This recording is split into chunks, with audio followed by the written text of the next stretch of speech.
ಶ್ರೀಕೃಷ್ಣಾಯ ನಮಃ. ವಸುದೇವಸುತಂ ದೇವಂ ಕಂಸಚಾಣೂರಮರ್ದನಂ ದೇವಕೀ ಪರಮಾನಂದಂ ಕೃಷ್ಣಂ ವಂದೇ ಜಗದ್ಗುರುಂ. ಬ್ರಹ್ಮಸ್ಥಾನ ಸರೋಜಮಧ್ಯವಿಲಸತ್ ಚೀತಾಂಶುಪೀಠಸ್ಥಿತಂ ಸ್ಫೂರ್ಜತ್ಸೂರ್ಯರುಚಿಂ ವರಾಭಯಕರಂ ಕರ್ಪೂರಕುಂದೋಜ್ವಲಂ ಶ್ವೇತಸ್ರಗ್ವಸನಾನುಲೇಪನಯುತಂ ವಿದ್ಯುದೃಚಾ ಕಾಂತಯ ಸಂಶ್ಲಿಷ್ಟಾರ್ಧತನುಂ ಪ್ರಸನ್ನವದನಂ ವಂದೇ ಗುರುಂ ಸಾದರಂ. ಶ್ರೀಗುರುಭ್ಯೋ ನಮಃ. ಲಂಬೋದರಂ ಪರಮಸುಂದರಮೇಕದಂತಂ ರಕ್ತಾಂಬರಂ ತ್ರಿನಯನಂ ಪರಮಂ ಪವಿತ್ರಂ ಉದ್ಯದ್ದಿವಾಕರ ಕರೋಜ್ವಲಕಾಯಕಾಂತಂ ವಿಘ್ನೇಶ್ವರಂ ಸಕಲವಿಘ್ನಹರಂ ನಮಾಮಿ. ತ್ವಾಂ ದೇವ ವಿಘ್ನದಲನೇತಿ ಚ ಸುಂದರೇತಿ ಭಕ್ತಿಪ್ರಿಯೇತಿ ಸುಖದೇತಿ ಫಲಪ್ರದೇತಿ ವಿದ್ಯಾಪ್ರದೇತ್ಯಗಹರೇತಿ ಚ ಯೇ ಸ್ತುವಂತಿ ತೇಭ್ಯೋ ಗಣೇಶವರದೋ ಭವ ನಿತ್ಯಮೇವ. ಶ್ರೀ ಮಹಾಗಣಪತಯೇ ನಮಃ. ಯಾ ಕುಂದೇಂದು ತುಷಾರಹಾರಧವಳ ಯಾ ಶುಭ್ರ ವಸ್ತ್ರಾವೃತ ಯಾ ವೀಣಾ ವರದಂಡಮಂಡಿತಕರ ಯಾ ಶ್ವೇತ ಪದ್ಮಾಸನ ಯಾ ಬ್ರಹ್ಮಾಚ್ಯುತ ಶಂಕರ ಪ್ರಭೃತಿಭಿಃ ದೇವೈಃ ಸದಾ ವಂದಿತಾ ಸಾ ಮಾಂ ಪಾತು ಸರಸ್ವತೀ ಭಗವತಿ ನಿಶ್ಶೇಷ ಜಾಡ್ಯಾಪಃ. ಶ್ರೀ ಸರಸ್ವತ್ಯೇ ನಮಃ. ವೇದಾರ್ಥತತ್ವವಿಶದೀಕರಣೇನ ಪುಂಸಾಂ ಉಚ್ಚೈರ್ಗತಿಂ ಜಗತಿಯೋ ದಯಾಯ ವಿಧಾತುಂ ರಮ್ಯಾಂ ಪುರಾಣಪದವೀಂ ಪ್ರಣಿನಾಯ ತಸ್ಮೈ ಲೋಕೇಶವೈಭವಪುಷೇ ಋಷಯೇ ನಮಸ್ತಾತ್. ತಸ್ಮೈ ವ್ಯಾಸಾಯ ಮುನಯೇ ಸರ್ವಜ್ಞಾಯ ಮಹರ್ಷಯೇ ಪರಾಶರ್ಯಾಯ ಶಾಂತಾಯ ನಮೋ ನಾರಾಯಣಾತ್ಮನೆ. ಶ್ರೀ ವ್ಯಾಸಾಯ ನಮಃ. ನಾರಾಯಣಂ ನಮಸ್ಕೃತ್ಯ ನರಂ ಚೈವ ನರೋತ್ತಮಂ ದೇವೀಂ ಸರಸ್ವತೀಂ ವ್ಯಾಸಂ ತತೋ ಜಯಮುದೀರಯೇತ್.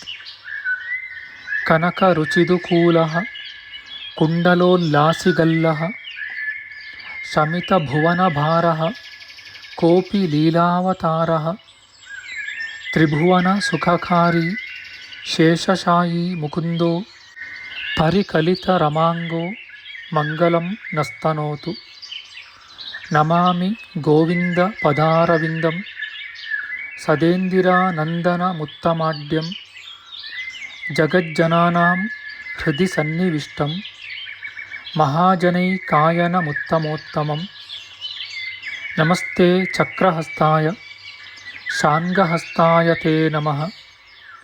ನಂದಹಸ್ತಾಯ ತೇ ವಿಷ್ಣೋ ಶಂಖಹಸ್ತಾಯ ತೇ ನಮಃ. ಓಂ ನಮೋ ವಾಸುದೇವಾಯ ನಮಃ ಸಂಕರ್ಷಣಾಯ ಚ ಪ್ರದ್ಯುಮ್ನಾಯ ನಮಸ್ತುಭ್ಯಂ ಅನಿರುದ್ಧಾಯ ತೇ ನಮಃ. ಅನಾಕಾರೋ ಮಹೋಜಾಶ್ಚ ಯಶ್ಚಾದೃಷ್ಟಗತಿರ್ದಿವಿ ಜಗತ್ಪೂಜ್ಯೋ ಜಗತ್ಪ್ರಾಣಂ ತಂ ವಾಯುಂ ಪ್ರಣಮಾಮ್ಯಹಂ. ವಾಯುರೂಪಿ ಪರಮಾತ್ಮನೇ ನಮಃ. ಪ್ರಿಯ ಬಾಂಧವರೇ, ನಮ್ಮ ಈ ಶ್ರೀ ಲಾಲಿಕೃಷ್ಣ ಚಾನಲ್ಗೆ ಸ್ವಾಗತ.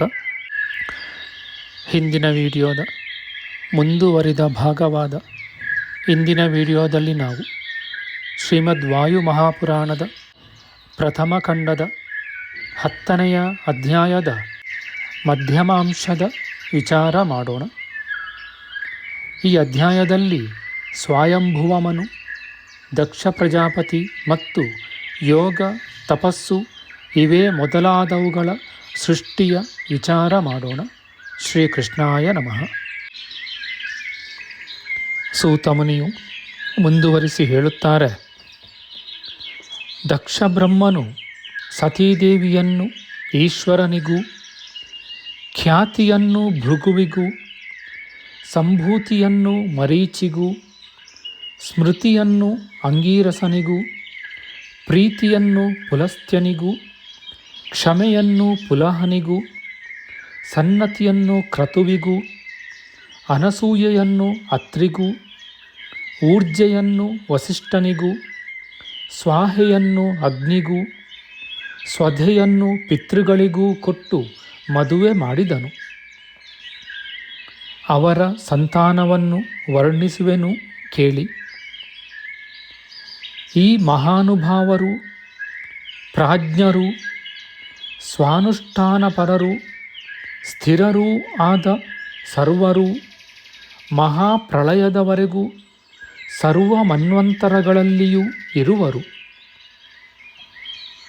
ಶ್ರದ್ಧೆಯಲ್ಲಿ ಕಾಮನು, ಲಕ್ಷ್ಮಿಯಲ್ಲಿ ದರ್ಪವು, ಧೃತಿಯಲ್ಲಿ ನಿಯಮವು, ತುಷ್ಟಿಯಲ್ಲಿ ಸಂತೋಷವು, ಪುಷ್ಟಿಯಲ್ಲಿ ಲಾಭವು, ಮೇಧೆಯಲ್ಲಿ ಶ್ರುತವು, ಕ್ರಿಯೆಯಲ್ಲಿ ನಯ, ದಂಡ ಮತ್ತು ಸಮಯವು, ಬುದ್ಧಿಯಲ್ಲಿ ಜ್ಞಾನವು ಮತ್ತು ಅಜ್ಞಾನವು, ಲಜ್ಜೆಯಲ್ಲಿ ವಿನಯವು, ವಪುವಿನಲ್ಲಿ ವ್ಯವಸಾಯವು ಜನಿಸಿದವು. ಶಾಂತಿಗೆ ಕ್ಷೇಮನೆಂಬ ಮಗನು, ಸಿದ್ಧಿಗೆ ಸುಖವು, ಕೀರ್ತಿಗೆ ಯಶಸ್ಸು ಎಂಬ ಮಕ್ಕಳು ಹುಟ್ಟಿದರು. ಇವರೆಲ್ಲರೂ ಧರ್ಮನ ಪುತ್ರರಾಗಿರುವರು. ಕಾಮನಿಗೆ ರತಿದೇವಿಯಲ್ಲಿ ಸಂತೋಷವೆಂಬ ಪುತ್ರನು ಜನಿಸಿದನು. ಹೀಗೆ ಪರಿಣಾಮದಲ್ಲಿ ಸುಖಕರವಾದ ಧರ್ಮನ ಸೃಷ್ಟಿಕ್ರಮವು ನಿರೂಪಿಸಲ್ಪಟ್ಟಿದೆ. ಅಧರ್ಮದಿಂದ ಹಿಂಸೆಯಲ್ಲಿ ನಿಕೃತಿ, ಅನೃತವೆಂಬ ಇಬ್ಬರು ಹುಟ್ಟಿದರು. ಆ ನಿಕೃತಿ ಅನೃತಗಳಿಗೆ ಭಯ, ನರಕವೆಂಬ ಇಬ್ಬರು, ಅವರಿಬ್ಬರಿಗೆ ಮಾಯ, ವೇದನೆ ಎಂಬ ಇಬ್ಬರು ಹುಟ್ಟಿದರು. ಭಯದಿಂದ ಮಾಯೆಯಲ್ಲಿ ಸರ್ವಭೂತಗಳನ್ನು ಅಪಹರಿಸುವ ಮೃತ್ಯುವು ಹುಟ್ಟಿದನು. ಕೌರವನಿಂದ ವೇದನೆಯಲ್ಲಿ ದುಃಖವು ಹುಟ್ಟಿತು. ಮೃತ್ಯುವಿಗೆ ವ್ಯಾಧಿ, ಜ್ವರ, ಶೋಕ, ಕ್ರೋಧ, ಅಸೂಯ ಇವುಗಳು ಹುಟ್ಟಿದವು. ಅಧರ್ಮ ಲಕ್ಷಣಗಳಾದ ಇವೆಲ್ಲವೂ ದುಃಖಾಂತರಗಳೆಂದು ವ್ಯಕ್ತವಾಗಿವೆ. ಅವರಿಗೆ ಹೆಂಡತಿಯರು, ಮಕ್ಕಳು ಇದ್ದರು. ಅವರೆಲ್ಲರೂ ನಿಧನ ನಾಮಕರಾಗಿ ಪ್ರಖ್ಯಾತಿ ಹೊಂದಿರುವರು. ಈ ರೀತಿಯಾಗಿ ತಾಮಸ ಸೃಷ್ಟಿಯಾಯಿತು.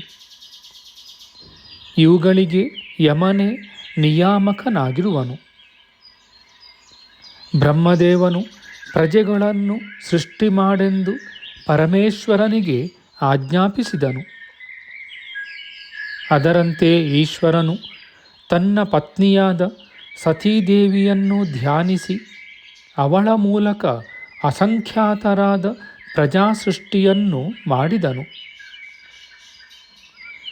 ಆ ಮಕ್ಕಳು ಈಶ್ವರನಿಗೆ ಅಧಿಕರೂ ಹೀನರೂ ಆಗದೆ ರೂಪ, ತೇಜಸ್ಸು, ಜ್ಞಾನ, ಬಲ ಇವುಗಳಿಂದ ಸಮರೂ, ಕೋಟಿ ಸಂಖ್ಯಾಕರೂ, ಮಾನಸ ಪುತ್ರರೂ ಆಗಿದ್ದರು.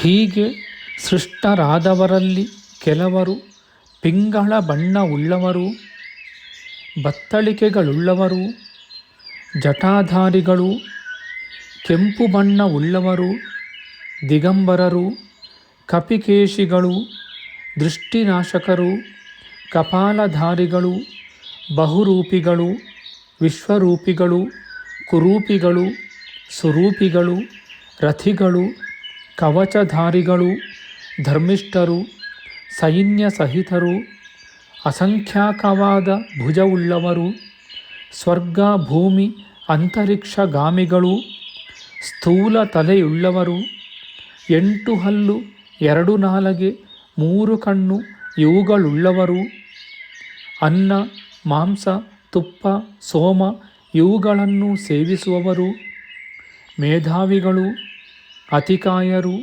ಶಿತಿಕಂಠರು, ಭಯಂಕರರು, ಬತ್ತಳಿಕೆ, ಚೀಲ, ಧನುಸ್ಸು ಇವುಗಳುಳ್ಳವರೂ ಅನಂತ ಕವಚವುಳ್ಳವರೂ ಆಗಿದ್ದರು. ಇವರಲ್ಲಿ ಕೆಲವರು ಕೂಡುತ್ತಲೂ ಓಡುತ್ತಲೂ ಆಕಳಿಸುತ್ತಲೂ ನಿಲ್ಲುತ್ತಲೂ ಅಧ್ಯಯನ, ಜಪ, ತಪ, ಯೋಗ, ಧ್ಯಾನ ಇವುಗಳನ್ನು ಮಾಡುತ್ತಲೂ ಇರುವರು.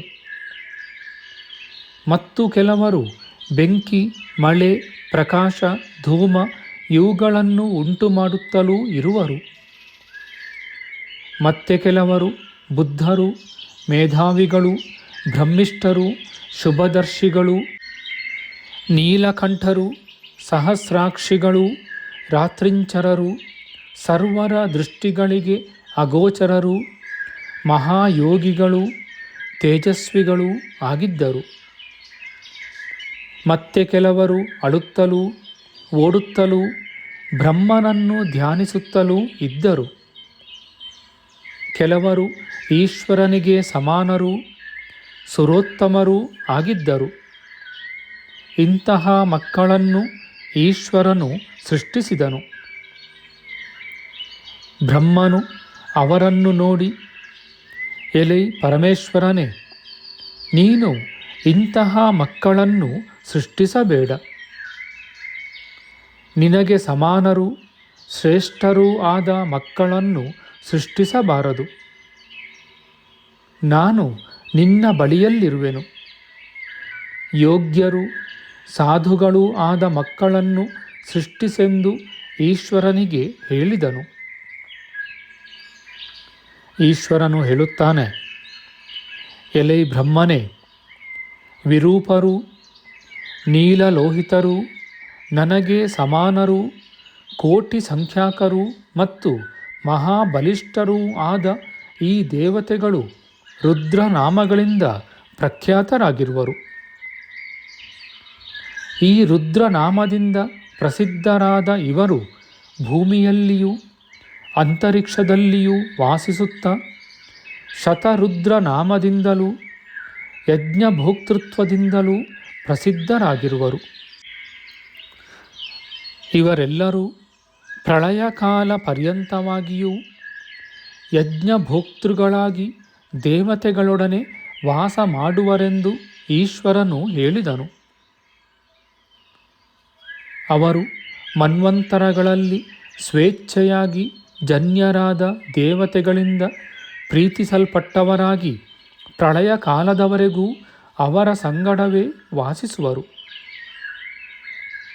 ಜ್ಞಾನಿಯಾದ ಮಹೇಶ್ವರನು ಬ್ರಹ್ಮದೇವನನ್ನು ಕುರಿತು ಹೀಗೆ ಹೇಳಲಾಗಿ, ಪ್ರೀತನಾದ ಬ್ರಹ್ಮನು ಭಯಪ್ರದನಾದ ಈಶ್ವರನಿಗೆ ಇಂತೆಂದನು, ಎಲೈ ಸ್ವಾಮಿಯಾದ ಈಶ್ವರನೇ, ನೀನು ಹೇಗೆ ಹೇಳಿದೆಯೋ ಅವೆಲ್ಲವೂ ಹಾಗೆಯೇ ಆಗಲಿ ಎಂದು ಬ್ರಹ್ಮದೇವನು ಹೇಳಲು ಅವೆಲ್ಲವೂ ಹಾಗೆಯೇ ನಡೆದವು.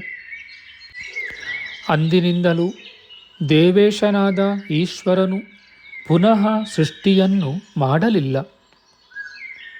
ಜಿತೇಂದ್ರಿಯನೂ ಸ್ಥಾಣುವಿನಂತೆ ನಿಶ್ಚಲನೂ ಆಗಿ ಪ್ರಳಯ ಕಾಲದವರೆಗೂ ಅಚಲನಾಗಿದ್ದನು. ಹಾಗಿದ್ದುದರಿಂದ ಅವನಿಗೆ ಸ್ಥಾಣುವೆಂದು ಹೆಸರು ಬಂದಿತು. ನಮ್ಮ ಮುಂದಿನ ವಿಡಿಯೋದಲ್ಲಿ ನಾವು ಶ್ರೀಮದ್ ವಾಯು ಮಹಾಪುರಾಣದ ಪ್ರಥಮ ಖಂಡದ 10ನೆಯ ಅಧ್ಯಾಯದ ಉತ್ತರಾಂಶದ ವಿಚಾರ ಮಾಡೋಣ. ಆಧ್ಯಾತ್ಮಿಕ ಚರ್ಚೆ ಮತ್ತು ವಿಚಾರ ವಿನಿಮಯಕ್ಕಾಗಿ ಶುರು ಮಾಡಿದ ಈ ಚಾನಲ್ನಲ್ಲಿ ನಾವು ಅಪ್ಲೋಡ್ ಮಾಡುವ ಎಲ್ಲ ವಿಡಿಯೋಗಳನ್ನು ಸಂಪೂರ್ಣವಾಗಿ ನೋಡಿ ನಿಮ್ಮ ಸಲಹೆಗಳನ್ನು ಕಮೆಂಟ್ ಬಾಕ್ಸ್ನಲ್ಲಿ ಬರೆಯಿರಿ. ಈ ಚಾನಲ್ಗೆ ಸಬ್ಸ್ಕ್ರೈಬ್ ಮಾಡಿ ಹಾಗೂ ಬೆಲ್ ಬಟನ್ ಒತ್ತಿ ನಾವು ಹಾಕುವ ಎಲ್ಲ ವಿಡಿಯೋಗಳನ್ನು ನೋಡಿ ಪ್ರೋತ್ಸಾಹಿಸಿ.